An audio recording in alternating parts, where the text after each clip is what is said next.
तो इतने फैला के रखे हैं, पदार्थ तो इतने फैला के रखे हैं ना, वो कहाँ कम है? कितने पदार्थों के बीच में हम जी रहे हैं। एक पदार्थ अगर कम हो गया ना तो वो उसके बिना यहाँ से घर जाना हो और ऑफिस जाना हो ना, तो अगर स्कूटर और गाड़ी अगर खराब हो जाए ना तो भी हम व्यथित हो जाते हैं, तो भी चिंता हो जाएगी कि एक पदार्थ के बिना संसार में हमें चल नहीं सकता। कि हम पदार्थ के ऊपर कितने पराधीन है, वो सोचो इतने, कि कोई अगर हमसे अलग हो गया, पदार्थ अगर हमसे छूट गया तो भी हम जी नहीं सकते। बस अनेक में अशांति, एक में शांति। आप जब स्कूल में पढ़ने गए, जब केजी में, पहले तो बाल मंदिर आता था, अभी KG, junior KG, senior KG चल रहा है। अभी भी बालक जिसे मुश्किल से समझने में आया और उसको प्ले ग्रुप और इसमें और उसमें हम भेज देते हैं अभी से। एक में शांति है, अनेक में अशांति है। तो एक अनेक को भूलने, अनेक को खुद का मानने की गलती कभी करना नहीं। जब बाल मंदिर में गए तब क्या अभ्यास करवाया? एकड़े एक, बगड़े बे। मतलब जब बिगड़ता है तो वो दो होने के बाद ही बिगड़ता है। एक में जितनी आनंद है, एक में जितनी मजा है, उतनी बगड़े बे दो आए मतलब बिगड़ा। एक थे तब शांति थी, या दो हुए फिर जंजाल, अशांति, उनका साथ में कोई आई तो जिम्मेदारी बढ़ी। शांति और एक में थी या दो में थी? एक में थी शांति या दो में शांति थी? एक में जब थी तब खुद की चिंता थी, खुद अगर खाया नहीं खाया, घर जितने बजे गए उतने बजे गए, जितने बजे उठे तब उठे। लेकिन दो हुए, जिम्मेदारी बढ़ी, 2 से 3 हुए, 4 हुए, परिवार बढ़े, संबंध बढ़ाए हमने, और जिम्मेदारी बढ़ी और चिंताएं बढ़ी। तो आप अभी अपने स्वरूप को देखो, और जब देखो कि मैं अकेला था तब इतनी चिंता नहीं थी, और जब अनेक हुए तब चिंता बढ़ी, क्योंकि जिम्मेदारियां बढ़ी, काम बढ़ा, चिंताएं बढ़ी। बस वही अभ्यास करना है। जो है ना छोटे बच्चे, उसको एक नहीं आता ना, एक के ऊपर एक क्या करते हैं, घुटाते रहते हैं स्लेट में। हम उसके ऊपर ही करो बेटा, फिर आ जाएगा, उसके ऊपर वापस घुटो। बस हमें वही करना है। पता हमें सब है कि ये रास्ते से हम जा रहे हैं ना, वो रास्ते पर बम्प आ रहा है, पता सब है, लेकिन वो भान होना चाहिए, उस समय पर जागृति हो जानी चाहिए कि तब मेरे को गियर जो है वो डाउन करके मेरे को ब्रेक लगानी है। पता है, लेकिन हमें खुद का भान नहीं है। व्यवहार सारे हम कर रहे हैं और करने पड़ते हैं, इसलिए कर रहे हैं कि संसार में है तो निभाने पड़ेंगे, लेकिन वो जागृति के साथ कि ये सारे जो व्यवहार है वो मेरे साथ नहीं आने वाले, वो जागृति के साथ व्यवहार निभाने हैं। फिर देखो कि आपको कोई दुख और सुख का अनुभव इतना नहीं होगा। अगर किसी ने अपमान कर दिया ना तो उसका दुख भी नहीं होगा, और अगर किसी ने 2 शब्द अच्छे हार तोरे पहना लिए ना तो भी उसका वो सुख नहीं होगा, क्योंकि वही हार तोरे पहनाने वाले को पता है कि अगर मैं उसके खिलाफ कुछ बोल गया तो वही अपमान के 2 शब्द मुझे बोलने में देर नहीं करेगा। बस आत्म स्वभाव जहां पे छूटा ना, वो धर्म नहीं रहेगा, वो याद रखना। वो सामयिक धर्म नहीं है, वो औसत धर्म नहीं, वो पूजा धर्म नहीं। जब तक आत्मा का बोध हटा, आत्मा प्रत्येक की जागृति, वही वास्तव में धर्म है, और वो हमेशा टिकी रहे ना, इसीलिए क्रियाएं हैं। लेकिन वो क्रिया करते समय जो मूल था, वास्तविकता थी, उसको ही हमने हटा दी। एक पूजा करनी है, रोज का एक डेली रूटीन हो गया कि पूजा करनी है, उठ के नहाने के बाद तुरंत वो पूजा के कपड़े पहन लो और पूजा करने चले जाओ। ये क्या हो गया, हमारा रूटीन हो गया, रूटीन।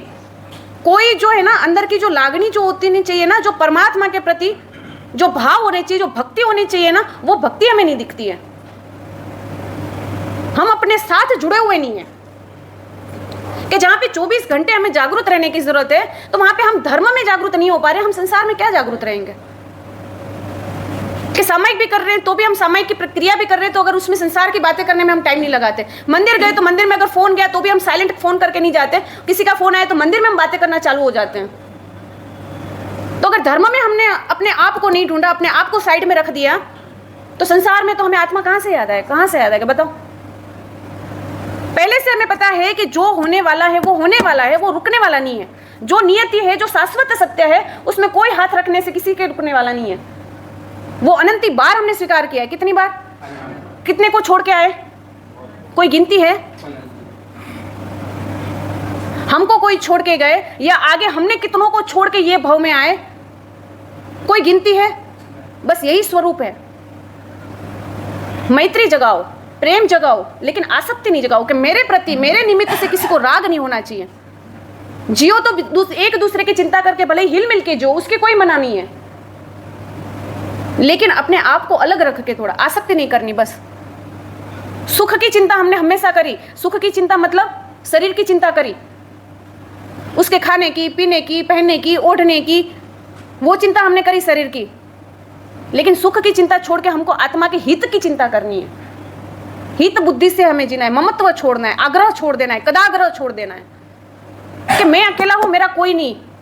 बस अगर ये विचार आ गया ना, आग्रह छूट जाएगा, कदाग्रह छूट जाएगा, मेरा तेरा छूट जाएगा कि भाई अपन अकेले हैं, कितना समय, कब तक ममत्व करना, कब तक मेरा तेरा करना, कोई बात का आग्रह क्यों रखूं, मैं क्लेश क्यों करूं। जब आत्मा की जागृति होगी ना तब ये विचार आएगा। अगर आत्मा का बोध होगा तभी ये विचार आएगा। बाकी आत्मा का बोध नहीं होगा ना, फिर भी ये सत्य हमारे सामने रहते हुए भी वो सत्य हमारी समझ में नहीं आएगा। बस ये बंधन हमें छोड़ने हैं। कनेक्शन जो लगा हुआ है ना सबके साथ, संसार के साथ, रहना उसी में है, लेकिन कनेक्शन को तोड़ना है। और वो ऐसा है ना कि कोयले की खाई में रह के हमें काले नहीं होने। मुश्किल कुछ नहीं, मैं अभी भी बोल रही हूँ, संसार में ऐसे कई कार्य जो मुश्किल लग रहे थे वो आपसे इजीली हो गए हैं, क्योंकि हमें उसमें इंटरेस्ट था। हम उसके पीछे पड़ गए थे कि जब तक मोबाइल के फीचर्स हमें पता नहीं पड़ेगा तब तक हम उसको छोड़ेंगे नहीं। तो नहीं समझ में आ रही चीज भी हमारे समझ में आ गई, इसमें इंटरेस्ट नहीं हमारा, इसलिए समझ में आने के बाद भी हम ना समझी कर रहे हैं कि ये सारे कर्म की लीला है, वो हम समझते हैं। आपके पास जवाब सारे हैं कि ये सब सुख दुख किसके हो रहे हैं, अभी भुगत रहे, वो किसके कारण भुगत रहे हैं, कर्म के कारण। जवाब आपके तो एक्यूरेट 100 में से 100 ऐसे जवाब मिलेंगे। कहाँ जाना है यहाँ से मर के, देखो सामयिक कितनी मिनट का होता है, देखो प्रतिक्रमण कितने होते हैं, सारे जवाब हमारे पास है, सारे जवाब हमारे पास है कि ये सब कर्म का दिया हुआ है। लेकिन जब कोई पदार्थ हमसे छूट गया, एक फ्लावर वाइस हमसे टूट गया, फिर तब कर्म नहीं आता। तब वो यहाँ से यहाँ पे जो जवाब बोल रहे हो आप, तब वहां पे जो कोई चीज हमसे नुकसान हो गई, किसी से नुकसान हो गई, तब ये अप्लाई क्यों नहीं करते वहां पे, क्यों? लेकिन ये जो जवाब दे तो मतलब कि या तो यहाँ पर गलत हो या तो वहां पे गलत हो, एक जगह पे गलत हो ना। या तो यहाँ पे आप जवाब जो दे रहे हो कि ये सारे जो होती परिस्थितियां घटती है वो मुझे कर्म के कारण घट रही है, और वहां पर अगर हमने गुस्सा किया, किसी ने अपमान किया, 2 शब्द बोले, तो हम उसको 10 सुनाते हैं। तो अगर वहां गलत या कहाँ, यहाँ गलत नहीं, उसने सुनाया था वो किस कारण, मैं वही बोल रही हूँ, उसका जवाब क्या, कर्म के कारण ना। जवाब तो वही आएगा ना, कर्म। तो फिर वहां पे अप्लाई क्यों नहीं होता वो परिस्थिति के समय, तो कंट्रोल क्यों नहीं कर रहे, मैं वही बोल रही हूँ ना। ये बात में मेरे मानने में आई नहीं रही है, और मैं मानूंगी भी नहीं। मैं अब है ना पक्का खड़ा हो चुकी है कि अब आपकी बातों में मैं नहीं आने वाली कि कोशिश कर रहे और हो नहीं रहा है। ये बहुत गलत बात है। वो अपने आत्मा को केवल है ना एक बहाना देने की बात है। ये खुद को बहाना दे रहे हैं कि नहीं हो रहा है। एक बार करके देखो, कोशिश नहीं, करके देखो एक बार, और फिर देखो कि कैसी शांति का अनुभव हो रहा है कि दूसरी बार वो प्रेरणा मिलेगी आपको कि नहीं ये तो अच्छा लगा। देखो कितने में झगड़े से रुक गया, कितने क्लेश से रुक गया। जो पूरा जो वातावरण था वो खराब होने वाला था, वो वातावरण को मैंने कंट्रोल कर लिया।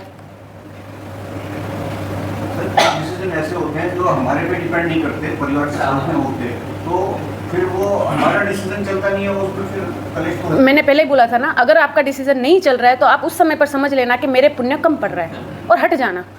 फिर परिवार पे छोड़ देना कि अगर मेरा नहीं चल रहा है, मेरा डिसीजन आपको मंजूर नहीं है, तो आपको जो डिसीजन लेना है वो ले लो। अगर आपकी चली नहीं रही, मान लो कि आपके परिवार वाले सदस्य अगर नहीं मान रहे, तो आप क्या कर पाओगे? चलो क्या करोगे? झगड़ा होगा, झगड़े के अलावा कुछ और होने वाला है। और झगड़ा हो गया, आपको लग रहा है कि परिणाम वो आपकी फेवर में आएगा? नहीं, आप लंबा सोचो ना। आप शेयर मार्केट में शेयर लेते हो, आप जो भी, आप लॉन्ग टर्म के लिए लेते हो नहीं लेते हो? लेते हो नहीं लेते हो? तो फिर यहाँ पे भी लॉन्ग टर्म का सोचो ना कि आगे जाके उसका परिणाम क्या आएगा। आपको लग रहा है कि आज 10 रुपए का मैं शेयर ले रहा हूँ, आज लॉन्ग टर्म के लिए 2 साल के लिए 5 साल के मैं रख दूंगा, तो वो 10 रुपए का शेयर आगे जाके 100 रुपए आने वाले हैं, मुझे फायदा बहुत होगा। वो परिणाम हम सोचते नहीं सोचते हैं। ये सारी बातों में हमें बहुत ज्ञान है, लेकिन ये सारी बातें जब परिस्थिति जब अपने जीवन पर आती है ना, वो परिस्थिति में हम फेल हो जाते हैं, बिल्कुल फेल हो जाते हैं, क्योंकि केवल हम प्रयास में अटके हुए हैं कि मैं प्रयास करूंगा। लेकिन हकीकत में जो परिस्थिति आ रही है ना, वो परिस्थिति में वो उसका आचरण करना सीखो। एक बार आचरण करके देखो, छोटी छोटी बातों से शुरुआत करो कि अगर कुछ नुकसान हो गया ना, उस चीज में मैं नहीं बोलूंगा, बात खत्म हो गई, टूट गया, वो टूट गया, वापस जुड़ने वाला नहीं। परमात्मा ने कहा है उपनैवा विगमैवा द्वैवा, उत्पन्न होने वाला है, ध्रुव है, वो चीज नाश होने वाली है, हो गई बात खत्म। आदमी मर जाता है, वो एक पदार्थ टूट गया, घड़ा फूट गया, उसमें क्या फर्क पड़ रहा है? आदमी नहीं टिकता एक, वो एक मेरा, मैं खुद, मेरे ऊपर मेरा अधिकार इतना होने के बावजूद भी मेरा इतना नहीं है कि मैं खुद को बचा पाऊं, तो मैं वो पदार्थ को क्या बचा पाऊंगा। हाँ, इतना शांति से बोलना है तो भी आगे से भगवान ध्यान रखना, थोड़ा बात खत्म हो गई ना। लेकिन हमें इतनी आसक्ति है पदार्थों से, इतना मिलने के बाद, हमारे पास होने के बाद भी, अगर आज आपके पास 5, 25, 50 लाख और आने हो तो उसके ना पढ़ने की शक्ति है, ना बोलने की शक्ति है। 1 घंटा और व्याख्यान चलने वाला है, वेलकम। यहाँ पे तो सामयिक आई नहीं, समय हुआ नहीं कि सामयिक पढ़ने की शुरुआत करी नहीं, भले व्याख्यान अभी चल रहा है, प्रवचन चल रहा है। भिखारी को एक 5 रुपए की उसको चाय पीनी थी, तो उसने किसी के पास मांगे, बोले कि मेरे को चाय पिला दो, तो बोले कि हाँ दिए 10 रुपए ले लो। बोले नहीं, 5 रुपए की चाय, मेरे को 5 रुपए चाहिए बस, 10 रुपए नहीं चाहिए। है इतनी शक्ति हमारे पास कि वहां पर हम मना कर पाए? कौन गरीब है? वो भिखारी गरीब या हम गरीब? सत्ता को जहां पे ज्यादा प्राप्त करने की इच्छा जगे ना, वो गरीब। और जहां पे संतुष्टि हो और वहां पे ना बोलने का, जहां जिसके पास सामर्थ्य हो ना, वो अमीर है।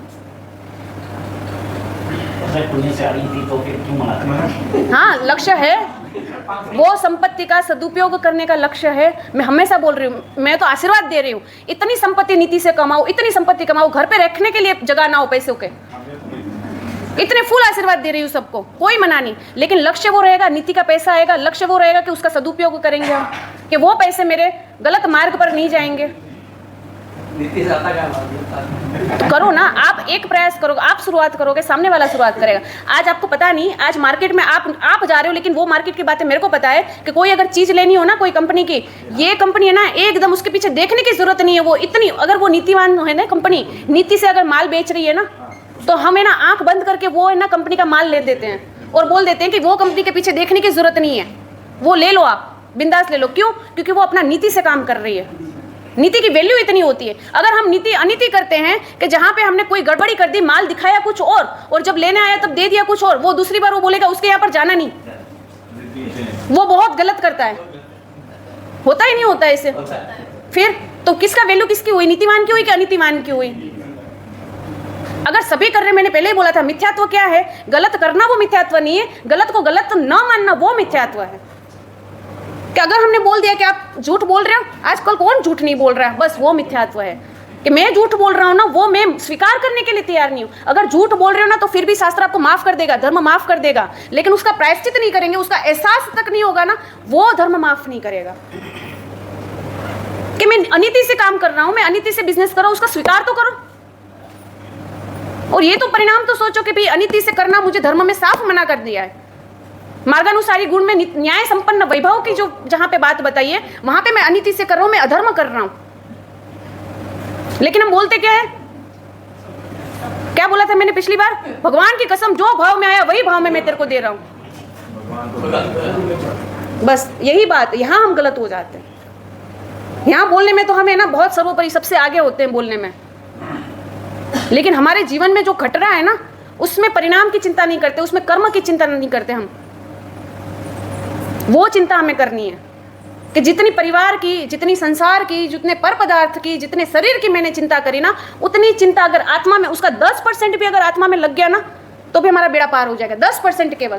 कि एक बार दिन में अगर शरीर की जितनी विचार आए, जहां पर बाहर जाना है, शरीर के साज श्रृंगार करके कांच के सामने खड़े रह गए, लेकिन प्रवचन में जाना है, पूजा करने जाना है, सामयिक करने बैठे, प्रतिक्रमण करने बैठे, तब आत्मा को सजा कर बैठे। कहीं किसी के शादी विवाह के प्रसंग में जाना, कितना तैयार करते अपने आप को, तो एक सामयिक करने बैठे तब आत्मा को तैयार करके बैठे कि एक सामयिक 48 मिनट की 24 घंटे में करनी है। ये 48 मिनट में मुझे ऐसे तैयार होना है कि एक भी संसार का भाव मुझे नहीं आना चाहिए। चाहे घर पर सामयिक करे, प्रतिक्रमण करे, भले ही रिंग बजी मोबाइल की, मैं नहीं देखूंगा कि किसका मोबाइल, किसका फोन आया, ना तो मैं विचार करूंगा। लेकिन यहाँ सामयिक कर रहे, किसका फोन आया होगा? हाँ, मैंने उसको बोला तो था यहाँ पर मिलने के लिए, अब तो मैंने तो अब सामयिक ले लिया, अब क्या करेगा? वो वहां पर खड़ा रहेगा, वो वहां पर वेट करेगा, फिर कल बुलाऊंगी तो कल फिर वो नहीं आएगी। और फिर वो परंपराएं जो रहती है ना विचार की, वो परंपराएं चालू, सामयिक के ठिकाने 48 मिनट कब खत्म हो गई। और क्या किया मैंने? सामयिक करी, चिंता नहीं, मैंने सामयिक की। महाराज मैं तो रोज एक सामयिक तो मेरी पक्की है, एक सामयिक तो करे बिना मेरे को चैन ही नहीं पड़ता। बिना पूजा किए तो मुझे चैन ही नहीं पड़ता। जब पूजा नहीं करूं तब मुझे ये लग रहा है कि आज पूजा नहीं करी। लेकिन पूजा करके लाइन में और घुसने वाले के सामने कैसा क्रोध प्रकट किया वो तो दिखा ही नहीं हमें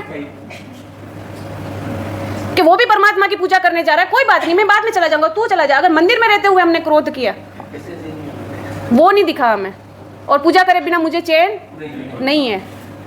इतने कलंक हमारे ऊपर लगे हुए हैं ना, उसका कोई हिसाब नहीं है। और वो सब हम जानते हैं, हम खुद जानते हैं, लेकिन सब हम अनदेखा कर रहे हैं, जानबूझ के। बस मेरा ना मैं किसी का हूं ना कुछ भी मेरा है, बस ये विचारना करनी है।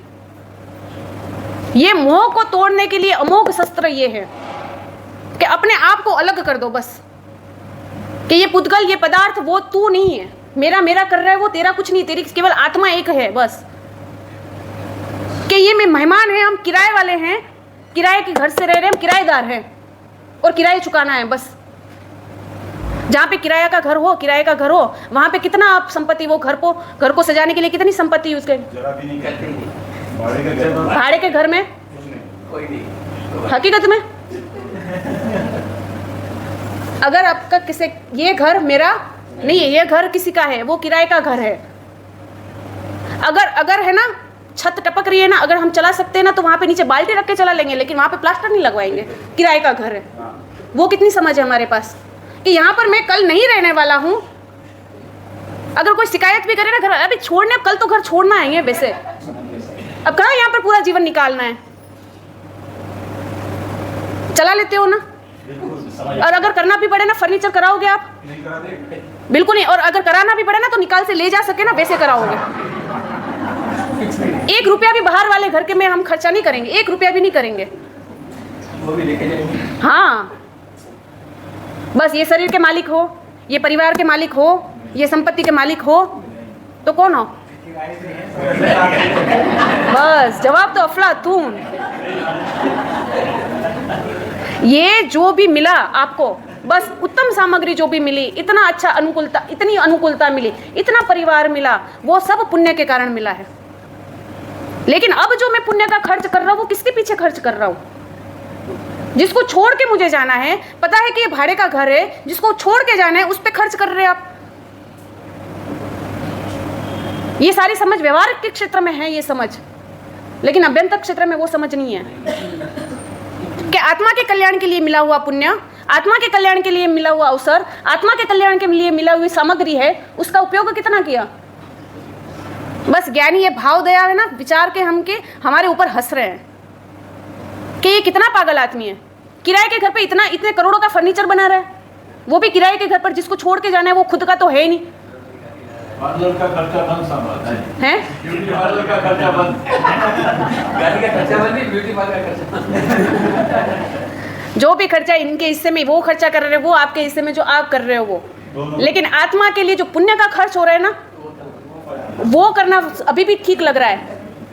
लेकिन पुण्य जिसके लिए मिला उसके लिए खर्च कर रहे हैं ना तो भी ठीक लग रहा है, लेकिन जो पुण्य मिला हमें वो किराए के लिए, मकान के लिए हम अगर खर्च कर रहे हैं ना, वो गलत है।